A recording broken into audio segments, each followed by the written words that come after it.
Hello, welcome to Chamomile Fairy Tale. I am your host, Hannah. I am excited to be embarking on a new journey by beginning this Storytime ASMR channel. For our first read aloud, we will embark together to the land of Oz. The Wonderful Wizard of Oz, written by Frank Baum, accompanied with illustrations by W. Denslow. I am so excited to read, so let us be carried away by a magical cyclone and begin. Chapter 1: The Cyclone. Dorothy lived in the midst of the great Kansas prairies with Uncle Henry, who was a farmer, and Aunt Em, who was the farmer's wife. Their house was small, for the lumber to build it had to be carried by wagon many miles. There were 4 walls, and a floor, and a roof, which made one room. And this room contained a rusty-looking cooking stove, a cupboard for dishes, a table, 3 or 4 chairs, and the beds. Uncle Henry and Aunt Em had a big bed in one corner, and Dorothy had a little bed in another corner. There was no garret at all, and no cellar, except a small hole dug in the ground called a cyclone cellar, where the family could go in case one of those great whirlwinds arose, mighty enough to crush any building in its path. It was reached by a trap door in the middle of the floor, from which a ladder led down into the small, dark hole. When Dorothy stood in the doorway and looked around, she could see nothing but the great gray prairie on every side. Not a tree nor a house broke the broad sweep of flat country that reached the edge of the sky in all directions. The sun had baked the plowed land into a gray mass with little cracks running through it. Even the grass was not green, for the sun had burned the tops of the long blades until they were the same gray color to be seen everywhere. Once the house had been painted, but the sun blistered the paint and the rains washed it away, and now the house was as dull and gray as everything else. When Aunt Em came there to live, she was a young, pretty wife. The sun and wind had changed her too. They had taken the sparkle from her eyes and left them a sober gray. They had taken the red from her cheeks and lips, and they were also gray. She was thin and gaunt and never smiled now. When Dorothy, who was an orphan, first came to her, Aunt Em had been so startled by the child's laughter that she would scream and press her hand upon her heart whenever Dorothy's merry voice reached her ears. And she still looked at the little girl with wonder that she could find anything to laugh at. Uncle Henry never laughed. He worked hard from morning till night and did not know what joy was.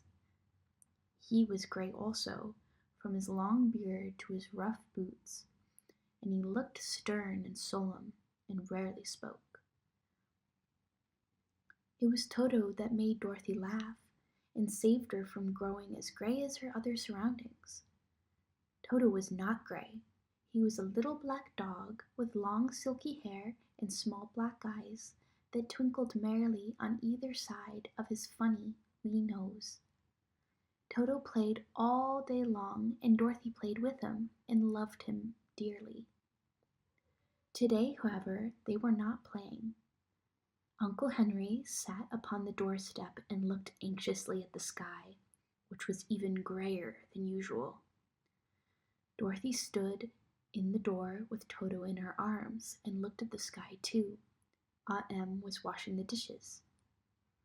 From the far north, they heard a low wail on the wind, and Uncle Henry and Dorothy could see where the long grass bowed in waves before the coming storm.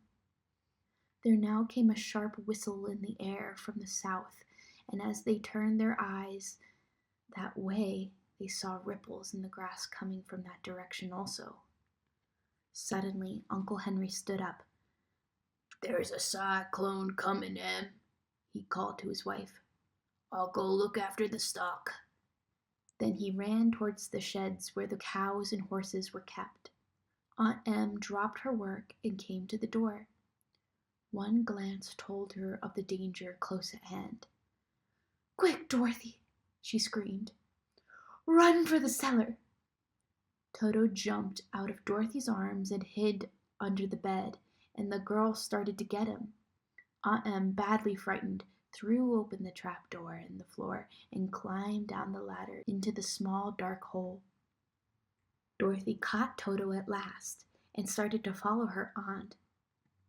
When she was halfway across the room, there came a great shriek from the wind, and the house shook so hard that she lost her footing and sat down suddenly upon the floor.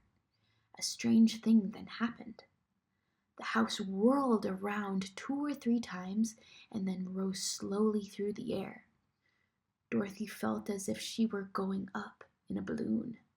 The north and south winds met where the house stood and made it the exact center of the cyclone. In the middle of the cyclone, the air is generally still, but the pressure of the wind on every side of the house raised it up higher and higher until it was at the very top of the cyclone. And there it remained, and it was carried miles and miles away as easily as you would carry a feather. It was very dark, and the wind howled horribly around her, but Dorothy found she was writing quite easily. After the first few whirls around, and one other time when the house tipped badly, she felt as if she were being rocked gently like a baby in a cradle. Toto did not like it. He ran about the room, now here, now there, barking loudly. But Dorothy sat quiet, still on the floor, and waited to see what would happen. Once Toto got too near the open trap door and fell in, and at first the little girl thought she had lost him. But soon she saw one of his ears sticking up through the hole, for the strong pressure of the air was keeping him up so that he could not fall. She crept to the hole, caught Toto by the ear, and dragged him into the room again, afterward closing the trap door so that no more accidents could happen. Hour after hour passed, and slowly Dorothy got over her fright. She felt quite lonely, and the wind shrieked so loudly all about her that she nearly became deaf.